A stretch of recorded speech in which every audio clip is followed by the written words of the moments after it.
ہمیں یہ قبول کرنے کی ضرورت ہے کہ ہم ہمیشہ صحیح فیصلے نہیں کریں گے، کہ ہم بعض اوقات شاہانہ انداز میں بھیانک انداز میں چل پڑیں گے۔ یہ سمجھنا کہ ناکامی کامیابی کے برعکس نہیں ہے، یہ کامیابی کا حصہ ہے۔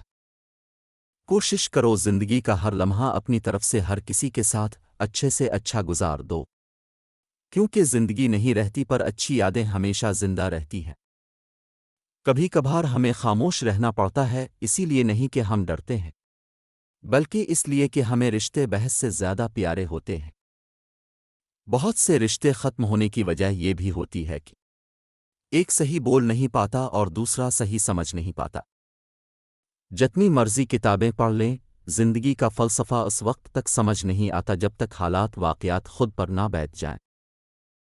ہمیں یہ قبول کرنے کی ضرورت ہے کہ ہم ہمیشہ صحیح فیصلے نہیں کریں گے، جو ہم کبھی کبھی روشن انداز میں کرتے ہیں۔ یہ سمجھنا کہ ناکامی کامیابی کے برعکس نہیں ہے، یہ کامیابی کا حصہ ہے۔ آپ کامیابی سے زیادہ ناکامی سے مزید جانتے ہیں۔ آپ کو روکنے نہ دیں۔ ناکامی کردار کی تشکیل کرتی ہے۔